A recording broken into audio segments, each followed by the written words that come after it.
স্বামীকে না জানিয়ে সংসার খরচ থেকে ঘটে অল্প অল্প করে টাকা সঞ্চয় করে রেখেছিলাম। আজকে তা ভাঙলাম। কত টাকা সঞ্চয় করলাম এবং কিভাবে তা সঞ্চয় করলাম সমস্তটা আজকের এই ভিডিওতে তুলে ধরব। নমস্কার বন্ধুরা, রিম লাইফস্টাইল চ্যানেলে আমি রিমি। প্রতিদিনের মতন আজ আবারও চলে এসেছি নতুন একটা ভিডিও নিয়ে তোমাদের কাছে। আশা করি দূরে কাছে যে যেখান থেকে ভিডিওটা দেখছো সকলে ভালো আছো, আর তোমাদের ভালোবাসায় আমিও খুব ভালো আছি। এই যে প্রতিদিনের মতন ভিডিওটা আজকে এখান থেকেই শুরু করলাম। সংসারের কাজকর্ম তো সবসময় থাকে, তাই সংসারের কাজ থেকেই আমি আজকের ভিডিওটা শুরু করলাম। আসলে কী বলতো বন্ধুরা, আমি তো একজন গৃহিণী। সংসারের কাজকর্মই হচ্ছে আমার প্রধান কাজ। যতই আমি দুবেলা টিউশনি পড়াই না কেন, মেশিন চালাই না কেন, সংসারের জন্য টাকা ইনকাম করি না কেন, আমার কিন্তু সংসারটাকে দেখে রাখতে হয়। অর্থাৎ সংসারের কাজকর্মের মধ্যে দিয়েই আমার জীবনটা শুরু হয়। আর বিয়ে হয়েছে পর থেকে না এই সংসারের কাজ ধরেছি যে এটা আজন্মকাল এখন ধরে রাখতেই হবে। এটাই এখন আমার প্রধান কাজ। আর তার ফাঁকে যদি তুমি নিজের জন্য কিছু করতে পারো সেটাই ওই যে আমি বলি টিউশনি করা, মেশিন সেলাই করা, এইগুলো মোটামুটি আমি করে থাকি। যাই হোক, এই যে কথা বলতে বলতে প্রায় ঘরটা পরিষ্কার করে ফেলেছি। মেশিনে বেশ কয়েকদিন ধরে মাল নেই বলে ঘরটা বলতে পারো একটু ধুলো কম হচ্ছে, কারণ মেশিনের মালে না ঘরে প্রচণ্ড পরিমাণে ধুলো হয়। তা যাই হোক, এই বেশ কয়েকটা মাল ছিল যেগুলো হচ্ছে কারখানায় পাঠানো হয়নি, সেগুলোকে এবার গুছিয়ে গুছিয়ে ঠিকঠাক করে রাখলাম। আর মেশিনের সামনেটা একটু ভালো করে পরিষ্কার করে নিলাম। আসলে এই ঘরটা আমার পুরো মানে ফাঁকাই থাকে, এতে খাট তেমন একটা রাখা হয় না। যেহেতু আমি টিউশনি পড়াই না, জাগার খুব প্রয়োজন হয়। আমার কিন্তু এই ঘরেরও খাট আছে, কিন্তু কি আর করব বলো, আমার তো টিউশনি পড়াতে হবে, কারণ ওটাই বলতে পারো আমার প্রধান আয়ের উৎস। আমি মোট কথা আমি আমার প্রধান আয়ের উৎসটাকে ধরে রাখার জন্যই কিন্তু এই ঘরের যে খাট ফাট সেগুলো সমস্ত কিছু তুলে ফেলেছি। আসলে ফাঁকা ঘরের আমার খুব প্রয়োজন, যেহেতু সবাই এক জায়গায় এসে বসে, সেই কারণে ঘরটাকে পুরোই ফাঁকা রেখেছি। যাই হোক, এবার আসি ভিডিওর মূল কথায়। ওই যে ভিডিওর শুরুতেই বললাম, স্বামীকে না জানিয়ে একদম গোপনে সংসার খরচ থেকে অল্প অল্প করে ঘটে টাকা সঞ্চয় করেছি। কত টাকা সঞ্চয় করেছি আর কিভাবে তা সঞ্চয় করেছি এটা আমি আজকের ভিডিওতে বলবো। সবার আগে বলি আমি কিভাবে সঞ্চয় করেছি। তোমরা হয়তো আমার ভিডিও দেখলে বুঝতে পারবে এই ঘটে কিন্তু টুকটুক করে আমি সংসারের যে খুচরো টাকাগুলো সেগুলো কিন্তু মোটামুটি হাতে যে এসেছে আমি কিন্তু সেগুলো ঘটে ফেলে দিয়েছি। এছাড়াও যেহেতু আমাকে মায়না দেওয়া টিউশনির, সে টিউশনির মায়না কিন্তু সবাই একবারে দেয় না। কেউ হয়তো আজ দেয়, কেউ হয়তো দুদিন পরে দেয়, কেউ হয়তো 2 মাসের মায়না একবারে দেয়। সেহেতু একবারে যেহেতু আমাকে টিউশনির মায়না যেহেতু আমি হাতে পাই না, সেহেতু আমি যখন যে দেয় মোটামুটি সেই টাকাটা সম্পূর্ণ আমি ঘটে সঞ্চয় করেছি। এবার ঘরটা কি বলতো ছোট কিনেছি, তাই তো বেশি দিন কিন্তু আর টাকাটা সঞ্চয় করতে পারছি না। এই দেখো না, ঘট কাটতে গিয়ে কিন্তু টাকাও আমার কেটে গিয়েছিল, যেহেতু ঘরটা পুরোটাই ভরে গেছে।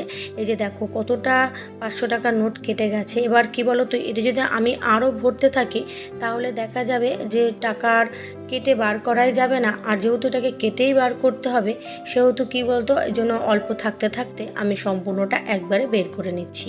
দেখো, মোটামুটি আমার সংসার খরচে যে অল্প অল্প টাকা মানে খরচ করে যে অল্প টাকা বাঁচত, অর্থাৎ 10 টাকা 20 টাকা যা বাঁচত খুচরো পয়সা, আমি কিন্তু এই ঘটেই ফেলে রাখতাম। এই ঘরটা আমি বানিয়েছিলাম শুধুমাত্র এই খুচরো পয়সা সঞ্চয় করার জন্য। এবার যেহেতু টিউশনির মায়না সকলে একবারে দেয়নি, সেহেতু মোটামুটি টিউশনির মায়নাও যা পেয়েছি মোটামুটি কিন্তু এখানে ফেলে দিয়েছি। এবার যেহেতু ঘরটা ছোট, বারবার বলছি, ঘরটা যেহেতু ছোট সেহেতু ভরে গেছে অল্প দিনের মধ্যেই, তার জন্যই কেটে ফেললাম। এবার একটু বড় ঘট এনে তারপরে টাকা সঞ্চয় করব।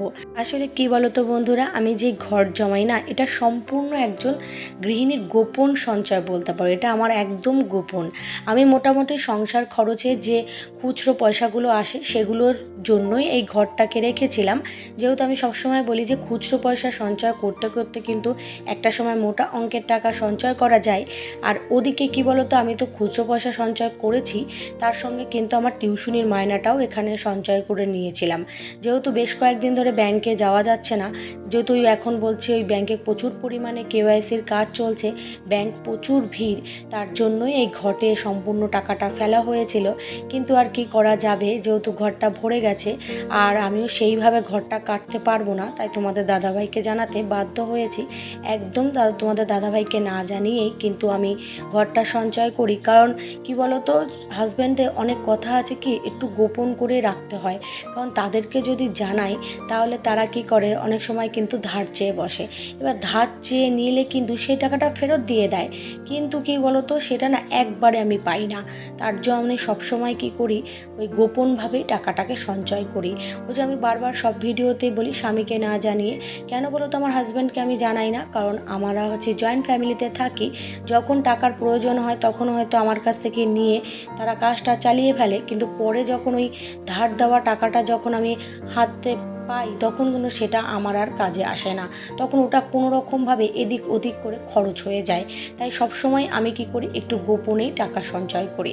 আর গোপনীয়তাটা কিন্তু হচ্ছে আমার টাকা সঞ্চয়ের একটা গুণ বলতে পারো।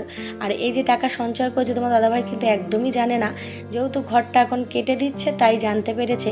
কিন্তু ওই বলবো সম্পূর্ণটা আমি ব্যাংকে রেখে আসবো, কিন্তু এই মুহূর্তে আমার ব্যাংকে রাখা সম্ভব হবে না, আবার একটা ঘট এনেই তাতে সঞ্চয় করতে হবে। যাই হোক, এবার অনেক কথাই বললাম, এবার বলি আমি কত টাকা সঞ্চয় করেছি সেটা তো একেবারে বলাই হয়নি। আমি কিন্তু প্রায় 7,500 টাকার কাছাকাছি এখানে সঞ্চয় করে ফেলেছি। বেশিটা টাকাই হচ্ছে আমার টিউশনি পড়ানোর টাকা, আর বাকি টাকাটা বলতে পারো ওই সংসার খরচ থেকে যে অল্প অল্প খরচ হাতে মোটামুটি এসেছে সেগুলি খুচরো পয়সা। খুচরো পয়সাগুলো কিন্তু আমি এর মধ্যেই ফেলেছি।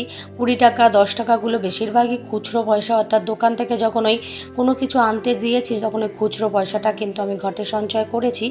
আর যে বাকি টাকাটা সেটা সম্পূর্ণই কিন্তু আমার টিউশনি পয়সা, মোটামুটি সব মিলিয়ে আমার প্রায় 7,500 টাকার কাছাকাছি সঞ্চয় হয়ে গেছে। আসল কথা আমি সবসময় সবাইকে একটা কথাই বলি যে অল্প অল্প করেই টাকা সঞ্চয় করতে করতে গিয়েই কিন্তু একটা সময় মোটা অঙ্কের টাকা সঞ্চয় হবে। আমি যদি আর বেশি একদিন রাখতাম তাহলে কিন্তু এটা প্রায় 12-13 হাজার টাকার কাছাকাছি সঞ্চয় হয়ে যেত। কিন্তু কি করা যাবে, ঘরটা আমার অনেকটাই ছোট, একদম পুরো ভর্তি হয়ে গেছে। আর যেহেতু এখনও পুরো মাস শেষ হয়নি, অনেক মাইনে আমার হাতে আসার কথা, সেগুলো যেহেতু এই ঘটে ফেলালে আমার ঘরটার কেটে হয়তো টাকা বের করাই যাবে না, সেই কারণে আর রিস্ক নিলাম না, তাই ঘরটাকে পুরোপুরি কেটে নিয়ে বের করে নিলাম। এবার দেখি অন্য কোনো একটা ঘটে টাকাটাকে সঞ্চয় করে রাখবো। এবার একটু চেষ্টা আছে একটা মোটা অঙ্কের টাকা সঞ্চয় করেই তবে ব্যাংকে একেবারে রেখে আসবো। আর ওদিকে কি বলতো, টাকা সঞ্চয় করাটা না আমার একটা ছোটোবেলা থেকেই অভ্যাস, আর এই অভ্যাসটা আমি যেন একেবারেই ছেড়ে দিতে পারছি না। হ্যাঁ, আমি টাকা সঞ্চয় করি বলে আমি কৃপণ নয়, কিন্তু আমি আমার যতটা চাহিদা, প্রয়োজনীয় চাহিদা, সেগুলো কিন্তু আমি সবসময় পূরণ করার চেষ্টা করি। ছেলে মেয়েদেরকে যা যা জোগাড় করে দেওয়ার বা ওদের খাওয়া দাওয়ায় কোনো দিনও আমি কোনো কষ্ট দিতে চাই না, কিন্তু তার মধ্যে থেকেও একটু হিসেব করে কিন্তু টাকা পয়সা সঞ্চয় করার আমি চেষ্টা করি। আর সেটাই কিন্তু আমার ভিডিওতে সবসময় থাকে। আর কি বলতো, এই সংসার খরচ থেকে অল্প করে বা টিউশনি পড়ানো থেকে বা অর্থাৎ নিজের ইনকাম বলতে পারো, সেখান থেকে অল্প করে বের করে টাকা আস্তে আস্তে কিন্তু আমি সঞ্চয় করি। আর আমি বাস্তবে যা করি সেটাই কিন্তু সব সময় তুলে ধরার চেষ্টা করি। কিন্তু অনেক কমেন্ট দেখা যায়, খুব নেগেটিভ কমেন্ট চলে আসে, তখন না খুব কষ্ট লাগে যে আমি কি করলাম যে এত নেগেটিভ কমেন্ট আসে। হ্যাঁ, যদি যেগুলো আমাকে ভুল ধরে কমেন্ট আসে সেগুলো আমার কষ্ট লাগে না, কারণ আমি বুঝে যে জায়গায় ভুল করছি সেগুলো আমাকে কেউ যদি ধরিয়ে দেয় সেটা কিন্তু আমার খুব ভালো লাগে। কিন্তু যখন ওই কিছু কিছু কমেন্ট আসে খুব নেগেটিভ, কেউ হয়তো ফালতু বলে, কেউ হয়তো বলে আদৌ এগুলো সম্ভব কিনা, কি বলে সব ফালতু, এই সমস্ত যখন কমেন্টগুলো আসে না, তখন দেখলে খুব কষ্ট লাগে, কি আর বলবো। তাও কষ্ট লাগিয়ে লাভ নেই, কিন্তু কাজ তো আমাকে করতেই হবে। আর ইউটিউব আমাকে এই সব ভিডিও তৈরি করলে মোটামুটি একটু ভিউজ দেয়, তার কারণেই কিন্তু আমি এই সব ভিডিও তৈরি করে থাকি। আর এই সব ভিডিওগুলো আশা করি খুব উপকারের আশা, এগুলো মানুষের দেখতেও ভালো লাগে, জানতে চেষ্টা করে। আর বিশেষ করে নতুন যারা গৃহিণী, যারা সংসার সবে করছে তারা হয়তো অনেক প্রসেস বোঝে না, তারাও যদি এই ভিডিওগুলো দেখে তাহলে তাদের কাছেও কিন্তু অনেকটা কাজে আসবে। যাই হোক, কথা বলতে বলতে একদম ভিডিওর অন্তিম পর্যায়ে চলে এসেছি। আশা করি ভিডিওটা ভালো লাগবে। আর আজকের এই ভিডিওটা নতুন কোনো বন্ধু দেখে থাকলে ভিডিওর কোনো কথা কোনো অংশ যদি ভালো লাগে তাহলে অবশ্যই সাবস্ক্রাইব করে পাশে থেকো। আর পুরনো বন্ধুদের জন্য রইল অনেক অনেক ভালোবাসা।